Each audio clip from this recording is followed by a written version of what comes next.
You see, the tactic of subversion is similar to the martial art, the Japanese martial art. If a heavier person wants to strike me in the face, it would be very naive and counterproductive to stop his blow. The Chinese and Japanese judo art tells us what to do. First to avoid the strike, then to grab the fist and continue his movement in the direction where it was before, right? Until the enemy crashes in the wall. You see? So, what happens here? The target country, if it's a free democratic society, there are many different movements within the society. There are obviously, in every society, there are people who are against this society. They may be simple criminals, ideologically in disagreement with the state policy, conscientious enemies, simply psychotic personalities who are against anything, right? And finally, there is a small group of agents of a foreign nation, bought, subverted, recruited, right? The moment all these movements will be directed in one direction, right? This is the time to catch that movement and to continue it until the movement forces the whole society into collapse, into crisis, right? So that's exactly the martial art tactic. We don't stop an enemy.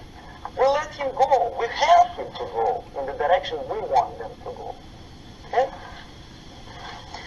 So, on the stage of demoralization, obviously there are tendencies in each society, in each country, which are going to opposite direction from the basic moral values and principles. To take advantage of these movements, to capitalize on them, is the main purpose of the originator of subversion. So we have religion, we have education, we have social life, we have power structure, we have labor relations, unions, and finally we have law and order. 1, 2, 3, 4, 5, 6. Okay? These are the areas of application of subversion. What it means exactly? In case of religion, destroy it, ridicule it, replace it, accept it, respected religious organizations with fake organizations. Distract people's attention from the real faith and attract them to various different faiths. Education. Distract them from learning something which is constructive, pragmatic, efficient. Instead of mathematics, physics, foreign languages, chemistry, teach them history of urban warfare, natural food, home economy, social life. Instead of social life and friendship between neighbors, establish social workers institutions. The people who are on payroll of whom? Society? No. Bureaucracy. The main concern of social workers is not your family, not you, not social relations between groups of people. The main concern is to get the paycheck from the government. Power structure. Okay. The natural bodies of administration are being actively substituted by artificial bodies. Most of the people don't like them at all, and yet they exist. One of such group is media. Who elected them? How come they have so much power? Almost monopolistic power on your mind. Who the hell are they? Spiro Agnew, who was hated by the liberal left, called them a bunch of enfeebled snobs. And that's exactly what they are. They think they know. They don't. The level of mediocrity. In a big establishment like New York Times, Los Angeles Times, major television network, you don't have to be excellent journalist. You have to be exactly a mediocre journalist. That's easier to survive. There's no competition anymore. You have your good, nice income, $100,000 a year. That's it. Whether you're better or worse doesn't really matter anymore. As long as you're smiling to the camera and do your job. That's it. No more competition. Power structure slowly is eroded by the bodies and groups of people who do not have neither qualification nor the will of people to keep them in power, and yet they do have power. Okay. Together with that, there is another process. Law enforcement, law and order organization and structure is being eroded. For the last 20, 25 years, if you see old movies and new movies, you can see that in new movies, a policeman, an officer of the United States Army looks dumb, angry, psychotic, paranoid. A criminal looks nice, kind of, well, he smokes hash and shoots the whatever drug, but basically he's a nice human being. He's creative. And he's unproductive only because society oppresses him. Whereby a general of Pentagon is always by definition a dumb, a war maniac. A policeman is a big, rude policeman. He abuses his power. You know? A generalization like that.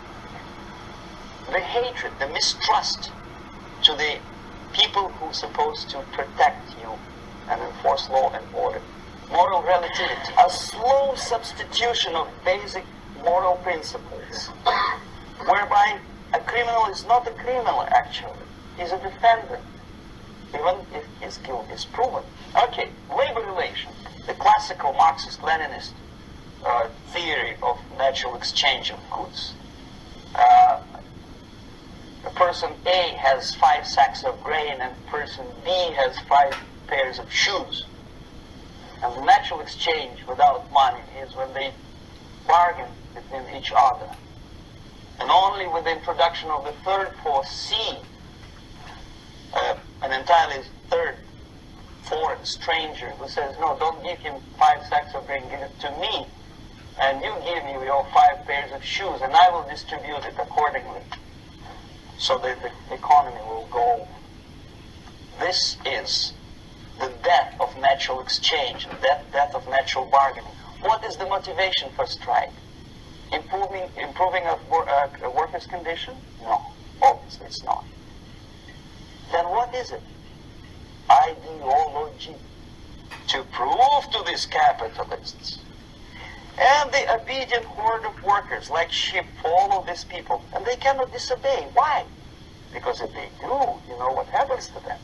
Pickets, murders, shooting truck drivers by picketers. What we did when I was working for Novosti Press, we would snow plow editorial offices, student organizations, religious groups with literature of class struggle. If not directly Marxist-Leninist propaganda, then a propaganda of a legitimate aspirations of working class, betterment of life, equality. Equality. If you want to be equal, you have to be equal. You have to deserve it. On the principle of equality, we say people are equal. We know it is false. It's a lie. Some people are tall and stupid. Others are short, bold, and clever.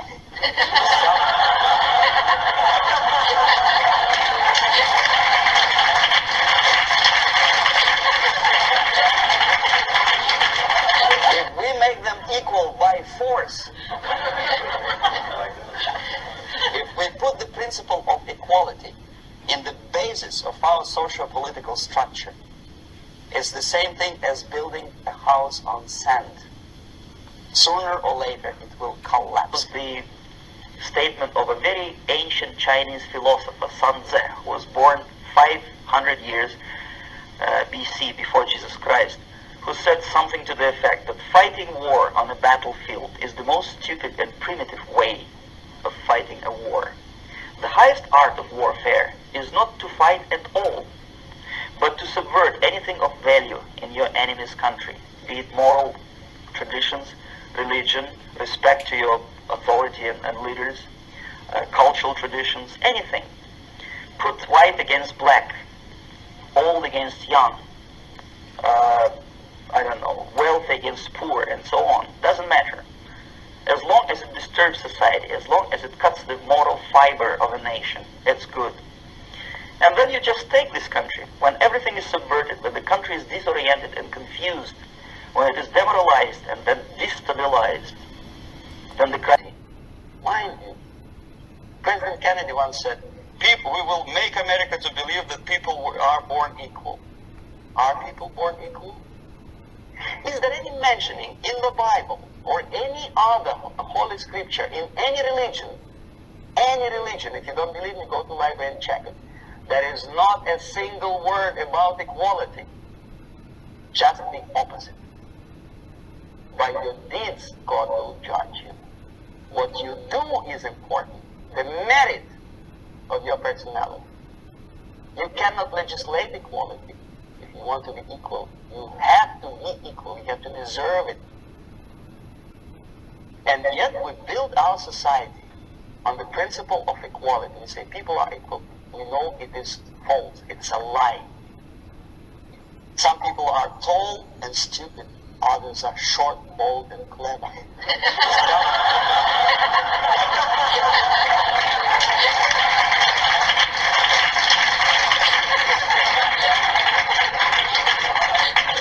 If we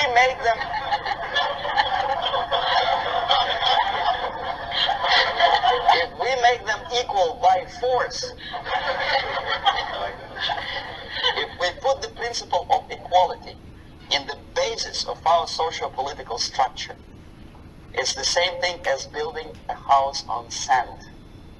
Sooner or later it will collapse, and that's exactly what happens. And we, as Soviet propaganda makers, are trying to push you in the direction which you go yourself. Equality, yes, equality. People are equal. Land of equal opportunities. Is it true or not? Think about it. Equal opportunities. Should there be equal opportunities? For me, and for a lazy bastard who comes here from some other country and immediately registers as a welfare recipient benefits? I never received a single dollar. No, sorry, I did receive once. But I never applied for welfare. For the 13 years, I took any job. Security guard, journalist, taxi driver, anything. Well, I was restless, but some people don't like it. They immediately. So why should we have equal opportunities? Why? Equal opportunity to excel. Equal opportunity in equal circumstances, yes, but you know people are different. To excel, yes, provided we reach the same level of excellency, perfection, which is hypothetical, distant future. Yes, maybe, but we know perfectly well that even with the best intentions, people could not be equal. Why should we have equality in the say, legal system? Myself, I'm considering myself a law-abiding citizen, and a person who comes here to rob and shoot, say, the United States administration under Carter imported thousands of Cuban criminals. We were non-criminal, yet they were accepted. Do you think it's fair if myself and my wife from Philippines, who work like a, horse as a lab technician in a hospital, should have the same rights as a criminal from Cuba? Why? And yet we repeat as parents, equality, equality, equality. And the Soviet propaganda system helps us to believe that equality is something which is desirable. Democracy, as it was established by fathers of this country, of this system in the last century, is not equality. Is the system where different people, unequal people, have a chance to survive and help each other in constant competition, in constant perfection, not in equality which is superimposed from a godfather or nice person in Washington, D.C. And the absolute equality exists in Soviet Union, quote-unquote equality. Everybody is equal in dirt, except some people are more equal than the others in Politburo.